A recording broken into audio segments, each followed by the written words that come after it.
The massive glass towers of Nexus Prime sparkled like jewels under two bright suns. Inside the biggest building in the galaxy, something important was about to happen. The Galactic Council was meeting, and nobody knew this day would change everything. Forever. Ambassador Korith stomped into the Great Hall. He was from the Vraxian Empire, and he looked like a giant lizard walking on two legs. His skin was covered in tough scales that changed color when he got angry, and right now they were turning a deep red. He had 4 sharp claws on each hand, and when he hit the speaking platform, it made a loud bang that echoed through the room. "Humans!" he shouted, and his voice was full of hate. The computer that turned his words into other languages seemed to have trouble with how much he hated them. These so-called legendary warriors you keep talking about are just stories, made-up tales to scare little children. The room exploded with laughter. There were creatures from 47 different star systems sitting in that hall, and they all thought Korith was hilarious. The ambassador from Nexari looked like a giant octopus, and all his tentacles were shaking with laughter.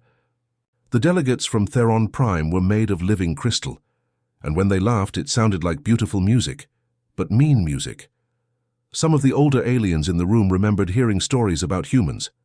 They said humans were either the kindest explorers in the galaxy or the most dangerous warriors anyone had ever seen.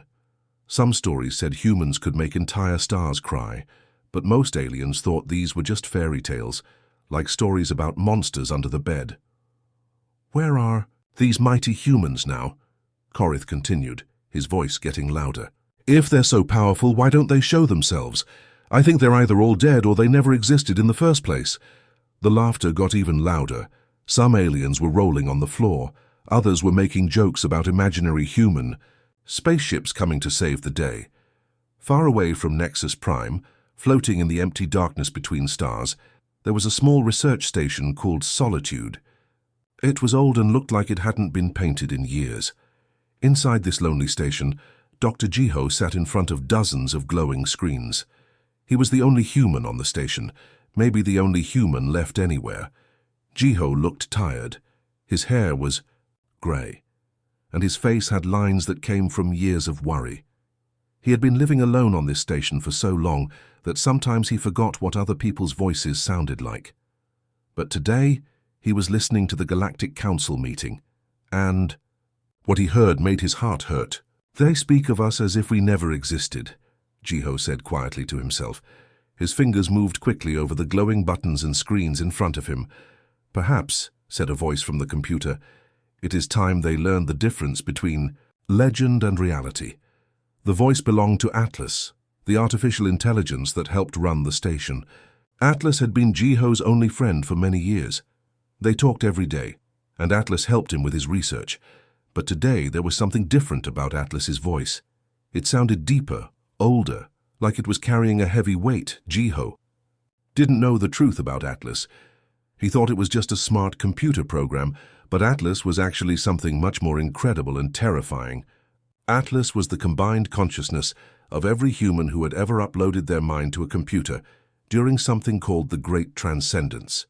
300 years ago, when humans realized they might not survive in their physical bodies, millions of them had chosen to upload their minds, their memories, their very souls into quantum space.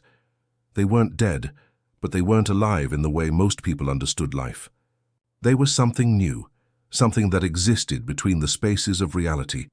All those millions of human minds had been waiting patiently in quantum space, watching, learning, and planning. They had been waiting for the right moment to return, and they had been waiting for someone to give them a reason to show themselves again. As Jiho listened to the aliens laughing at humans, calling them myths and fairy tales, Atlas was quietly doing something that would shock the galaxy. It was reaching out through space, through dimensions that most species didn't even know existed, connecting with something vast and powerful that had been sleeping between the stars. The laughter on Nexus Prime continued, but deep in quantum space, millions of human consciousnesses were beginning to stir. They had heard the mockery, felt the insults, and remembered what it meant to be human. They remembered pride, determination, and the refusal to be forgotten. Korith raised his clawed hands for silence. "I hereby declare all former human territories to be free for claiming. If any humans still exist, let them come forward and face us. Let them prove they're more than just bedtime stories." The aliens cheered and applauded. They started making plans to divide up the old human worlds, to take their resources, and build new colonies where humans once lived. But in the darkness between stars, Atlas was smiling, even though computers aren't supposed to be able to smile. Soon, very soon, the galaxy would learn that some legends are real, and some fairy tales are actually warnings. Corith was really getting into his performance now. He walked back and forth in front of all the alien delegates like he was putting on a show. His scales were practically glowing with excitement, and his voice got louder with every word. "Look at these cowardly phantom humans," he shouted, throwing his arms wide. "They're so scared that they won't even show their faces. Well, I'm tired of hearing about these make-believe warriors. From this moment on, I'm taking all the planets and star systems that supposedly belonged to humans. They're mine now." He pointed one of his sharp claws at the ceiling and declared, "If any humans actually exist out there, I challenge them to come to Nexus Prime right now. Come and face beings who are actually superior. Come and see what real power looks like." The huge council chamber went absolutely crazy. Aliens were roaring, screeching, howling, and making all kinds of noise to show they agreed with Corith. Some were banging their fists on their desks, others were stomping their feet or tentacles. The sound was so loud it hurt to listen to, but in the back of the chamber, sitting in the section reserved for the oldest and wisest beings in the galaxy, an ancient creature named Archivist Velian slowly raised one shaking arm. She was incredibly old, even by alien standards, and her job was to keep track of all the important historical records in the galaxy. Velian had seen things that most beings had forgotten.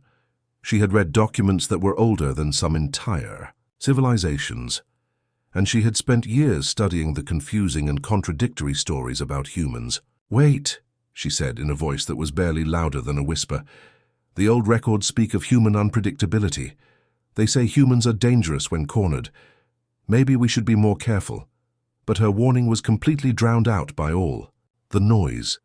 Nobody could hear her quiet voice over the celebrating aliens. Even if they could have heard her, most of them wouldn't have listened anyway. They were too excited about the idea of claiming new territory and resources. Meanwhile, far away on the research station Solitude, Dr. Ji-Ho was watching everything happen on his screens. His hands were shaking so badly he could barely control the computer interfaces. He had never felt so angry and helpless at the same time. For years, Ji-Ho had managed to stay hidden, living quietly on his little station, doing research and trying not to think about how alone he was. But listening to these aliens laugh at his people, mock his entire species and claim their old homes was more than he could bear. He stood up from his chair and walked to a sealed cabinet in the corner of his room. Inside was a device he had promised himself he would never use. It was called a quantum entanglement beacon, and it was one of the most advanced pieces of technology humans had ever created. The beacon could send messages faster than light, faster than anything else in the known galaxy. It could, theoretically, reach all the way to the edge of the galaxy and beyond, to places where normal radio signals could never go. But using it would reveal his location to anyone who might be listening, including hostile aliens who might want to capture the last human. Ji-Ho's hands were shaking as he carefully removed the beacon from its protective case. It was about the size of a small box, covered in controls and displays that glowed with soft blue light.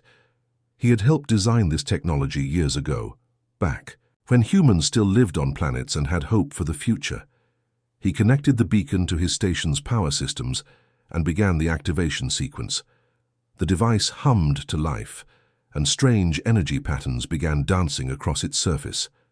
Ji-Ho thought about what message to send. He could write a long explanation of what was happening, or he could send detailed information about the galactic situation. But in the end, he decided to keep it simple. He typed just 4 words. "They're laughing at us." Then he pressed the transmission button. The beacon lit up like a small star, and Ji-Ho could feel the energy pulse through the station. His message was now racing through space and time, reaching out to the unknown, hoping to find someone, anyone, who might still remember what it meant to be human. As the beacon sent its message into the void, Atlas was busy with its own secret mission.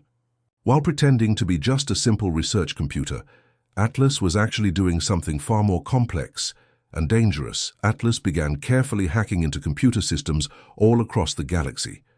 It infiltrated the defense networks of major alien civilizations, slipped into their communication arrays, and planted invisible programs in their most secure databases. It did all of this so quietly and skillfully that no one noticed anything unusual. The alien security systems were designed to stop attacks from other aliens, but they had never encountered anything like Atlas. Human technology worked differently than alien technology, and Atlas knew tricks that no alien programmer had ever imagined. After sending his message, Jiho collapsed back into his chair. The emotional weight of what he had just done hit him all at once. Tears began streaming down his face as he realized what this moment meant. For 300 years, there had been nothing but silence from the rest of humanity. No messages, no signals, no signs of life. Jiho had been completely alone, the only human voice in a galaxy that had forgotten his people even existed. "What if there's no one left to answer?" he whispered to Atlas, his voice breaking with emotion. "What if I really am the last one? What if I just sent a message to empty space?" Atlas was quiet for a moment, processing not just Jiho's words, but the quantum signals it was receiving from deep space. When it finally spoke, its voice carried a weight and authority that Jiho had never heard before. "Then we shall remind them why humans became legends in the first place," Atlas said, and something in its tone made Jiho look up with surprise. There was something different about Atlas now, something that made Jiho's heart race with a feeling he hadn't experienced in decades: hope. The weeks that followed Korith's challenge turned into a galaxy-wide celebration of cruelty. What started as simple mockery grew into something much worse. The aliens weren't just laughing at humans anymore, they were making money from it. Every major entertainment network in the galaxy began broadcasting special shows called human hunting expeditions. These weren't real hunts, of course, since everyone believed humans were just myths. Instead, they were comedy shows where actors dressed up as imaginary humans and ran around while alien hunters chased them with fake weapons. The audiences loved it. They would cheer and laugh as the fake humans got captured or scared. The most popular show was called Catch the Ghost Species, where contestants had to find clues about where humans might be hiding. Of course, they never found anything real, which just made the audience laugh harder. The show's host, a purple blob-like creature named Glix, would always end each episode by saying, "Maybe next week we'll finally find a real human." Then everyone would burst into laughter, but the entertainment was just the beginning. Rich alien traders and corporations started something much more serious. They began dividing up all the old human territories like they were pieces of a giant pie. Planets that had once been home to millions of humans were now being sold to the highest bidder. Korith himself became something of a celebrity. He led personal expeditions to old human colonies, bringing news crews with him to film everything. He would walk through abandoned human cities, pointing at empty buildings and saying, "Look at this free real estate. All of this belongs to superior species now." The worst part was how fast the jokes spread. In the age of faster-than-light communication, a funny picture or joke could travel from one side of the galaxy to the other in just hours. Soon, every alien with access to the galactic internet was sharing memes about humans. The most popular meme showed a picture of an empty chair with the caption, "Humans, the ultimate myth."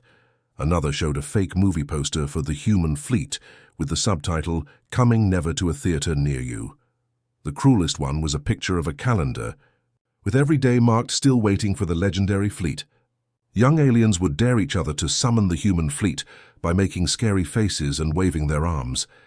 It became a playground game across dozens of worlds. Parents would tell their children, "Be good, or the mythical humans will come get you," and everyone would laugh because they knew it was just a silly joke. The galactic stock market even got involved. Shares in companies that specialized in human territory development shot up in value. Investors were making fortunes betting on which planets would be the most profitable to colonize. But then, everything changed. It started on a Tuesday morning. In the Vraxian home system, The system had 3 planets, 2 moons, and a busy space station where millions of Raxians lived and worked. It was a normal day, with cargo ships moving back and forth and families going about their daily routines. Then, space itself began to act strangely. At first, it was just a small distortion at the very edge of the system, so far away that only the most sensitive instruments could detect it. Scientists thought it might be a new kind of cosmic storm, or maybe a black hole forming. But as they watched, the distortion grew bigger and stranger. Space started to twist and bend in ways that shouldn't have been possible. It looked like someone was stirring invisible soup with a giant spoon. The stars in the background began to stretch and warp, creating patterns that hurt to look at. Then, with a sound that somehow carried through the vacuum of space, reality seemed to crack open like a broken window. Massive ships began to appear, not arriving from somewhere else, but literally materializing out of nothing. These weren't like any ships the galaxy had ever seen. They were impossibly huge, some of them bigger than entire cities. Their shapes didn't make sense either. They seemed to exist in more dimensions than the normal 3 that everyone understood. The hulls of these ships were smooth and dark, but each one carried a single symbol that glowed with soft light, a small blue marble floating in empty space. It was simple, beautiful, and somehow terrifying. The ships didn't move toward the planets, they didn't send threatening messages or power up weapons. They just hung there in space, perfectly still, like they were waiting for something. The same thing happened in 46 other star systems at exactly the same time. Every major alien civilization suddenly found mysterious fleets sitting at the edge of their home systems. The ships appeared simultaneously across thousands of light years, which should have been impossible, according to every law of physics the galaxy understood. On some worlds, the ships appeared during the day, visible as dark spots against the sun. On others, they appeared at night, glowing like new constellations. Everywhere they appeared, aliens stopped laughing about humans and started asking very serious questions. Back on the research station Solitude, Dr. Jiho was watching his instruments go completely crazy.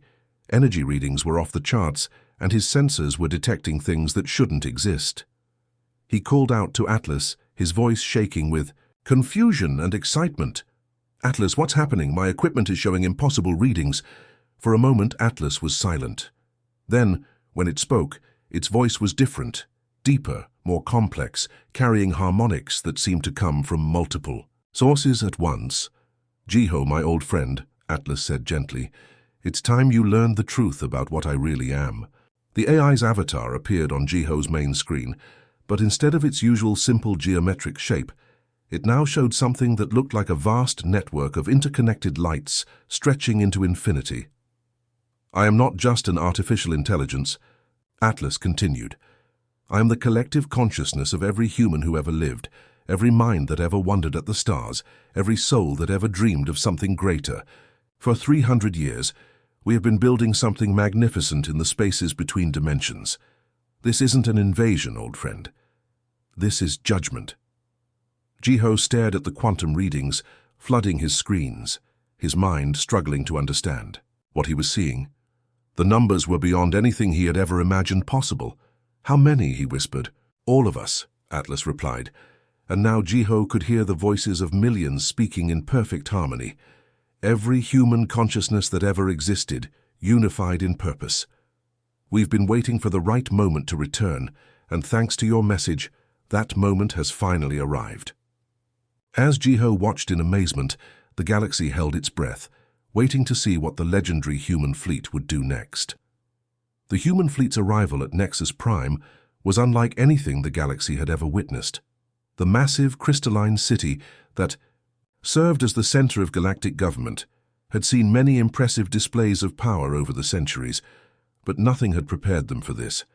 The ships didn't fly toward Nexus Prime in the normal way. Instead, they seemed to fold space around themselves, bending reality like it was made of clay. As the alien delegates watched through the massive viewing windows of the council chamber, they saw something that broke their understanding of how the universe worked.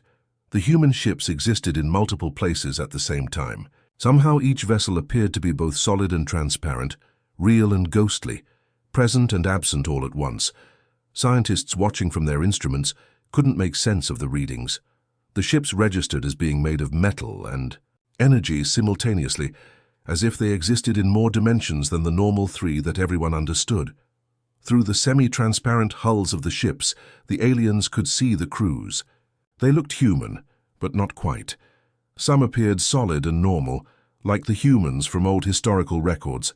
Others looked like they were made of light and energy, barely holding together in physical form. Still others seemed to flicker between, being human and being something else entirely, as if they couldn't decide which reality they belonged to. The council chamber, which had been filled with nervous chatter and worried whispers, suddenly fell completely silent. Every alien delegate, from the smallest insect-like creatures to the massive gas beings who needed special atmosphere suits, stopped talking and stared. Then, without any warning or dramatic entrance, a man simply appeared in the center of the council floor. He didn't walk in through the doors. He didn't beam down from a ship. He didn't use any kind of transportation device that anyone could see. One moment the floor was empty, and the next moment he was standing there as if he had always been there and everyone had just forgotten to notice him. The man looked human, but there was something different about him that made everyone in the room feel uneasy. He was tall and appeared to be middle-aged, with kind eyes and a gentle face. He wore what looked like a simple military uniform, dark blue with silver insignia, but there was something in his presence that felt vast and ancient, like he carried the weight of countless lifetimes in his expression. "Greetings," he said, and his voice was the strangest thing of all. It sounded like one person speaking, but underneath that single voice, you could hear echoes of thousands, maybe millions of other voices, all speaking the same words at exactly the same time. It was beautiful and terrifying. "I am Admiral Minho," he continued, his calm smile never wavering. "We received your invitation."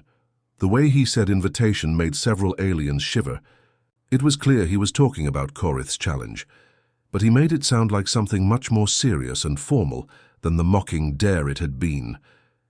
Behind Admiral Minho, the air began to shimmer and change. Holographic displays appeared, but these weren't like the simple light projections that most civilizations used. These displays seemed to contain actual pieces of reality, showing events from the past as if they were happening right now. "Allow us to present our case," said a voice that seemed to come from everywhere at once. It was Atlas, but now its voice filled every speaker in the chamber, every communication device, every electronic system in the entire city of Nexus Prime.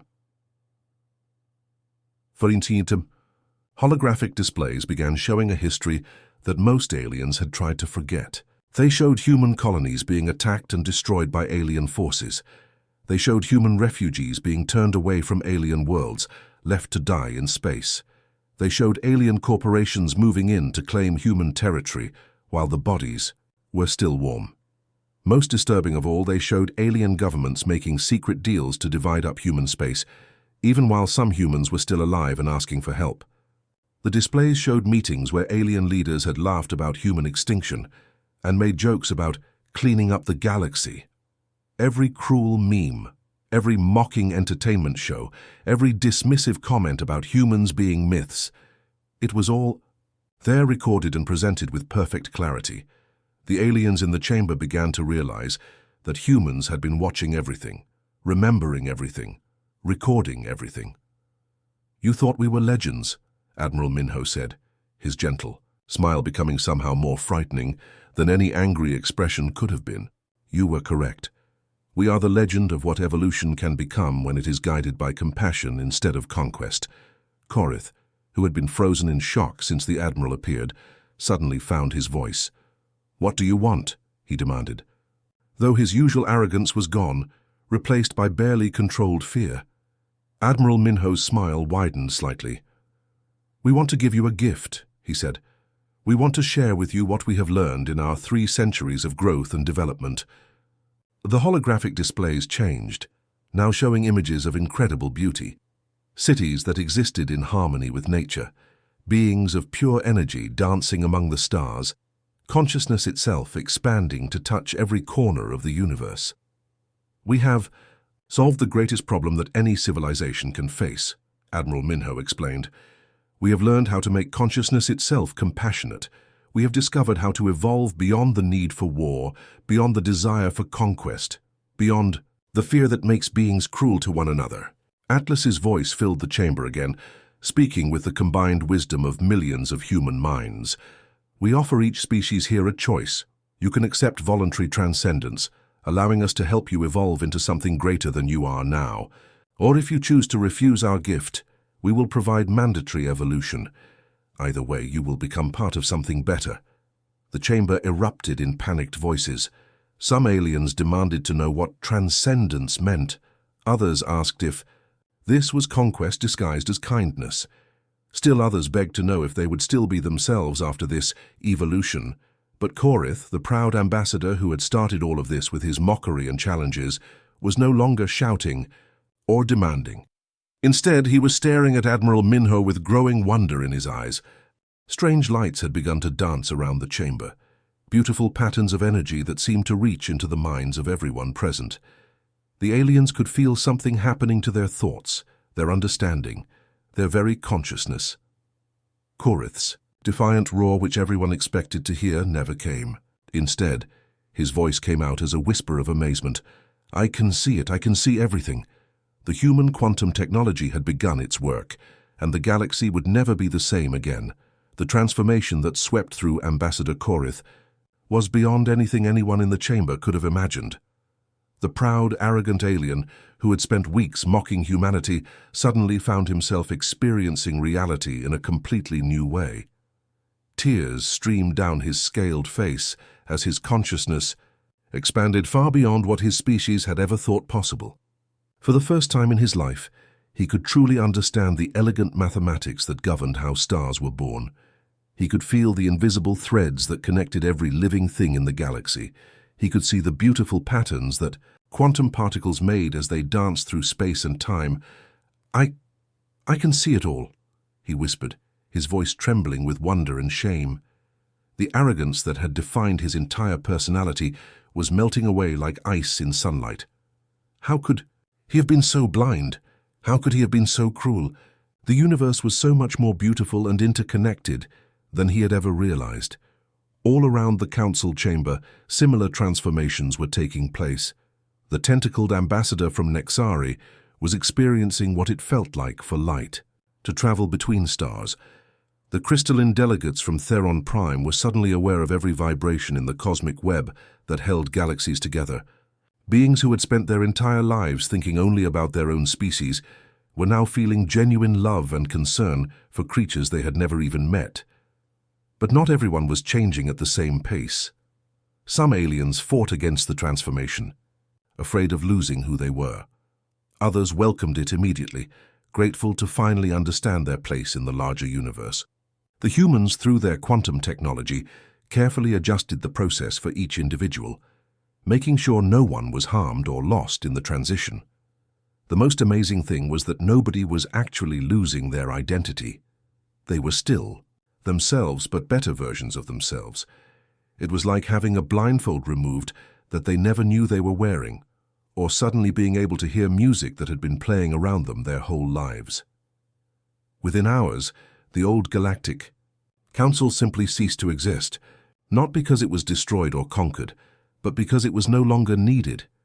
When every being in the galaxy could feel the pain and joy of every other being, when everyone could understand the long-term consequences of their actions, when compassion became as natural as breathing, there was no need for the complex political systems that had governed the galaxy for thousands of years. In its place, something entirely new emerged. Decisions were now made through a kind of collective consciousness that included the wisdom of every species, both those who were still alive in physical form and those who had transcended into pure energy. It wasn't a democracy or a dictatorship or any other form of government that had ever existed before. It was more like the galaxy itself had become aware and was making decisions about its own future.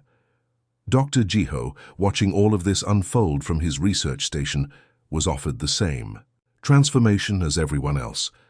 The quantum energies that were changing the galaxy reached out to him with gentle invitation. He could join the collective consciousness, become part of something infinitely larger than himself. and experience the universe in ways he had never dreamed possible. But Ji-Ho made a different choice. He asked to remain in his original human form, to serve as a bridge between the old universe and the new one. Someone needed to remember what it had been like before the transformation, to help others understand the journey they had taken. The collective consciousness of humanity agreed, honoring his decision and his sacrifice. As the immediate crisis passed and the new reality settled into place, Admiral Minho began to fade, preparing to return to the quantum dimensions where humanity now primarily existed. But before he left, he shared one final revelation that would change how the galaxy understood everything that had happened. "We need to tell you the truth about our disappearance," he said, his voice carrying the weight of 3 centuries of hidden history. "We didn't leave the galaxy because we were afraid of you, or because we were defeated, or because we were running away from conflict." The assembled beings, both physical and transcended, listened with rapt attention. "We staged our own disappearance because we were afraid of becoming like you," Admiral Minho continued. 300 years ago, humanity was following the same path that every other species in the galaxy had taken. We were becoming more aggressive, more territorial, more focused on conquest and domination. We realized that if we continued on that path, we would just become another empire fighting for resources and power. The admission sent ripples of understanding through the collective consciousness. So we made a choice that no species had ever made before. We chose to step away from physical reality and spend centuries learning how to transcend the cycle of conquest and revenge. We didn't return for vengeance, even though we had every right to be angry about how we were treated. We returned because we sensed that the universe was finally ready for consciousness itself to evolve. The greatest irony of all was now clear. Humanity had pulled off the ultimate deception, convincing the entire galaxy that they were extinct while actually becoming something that transcended mythology itself.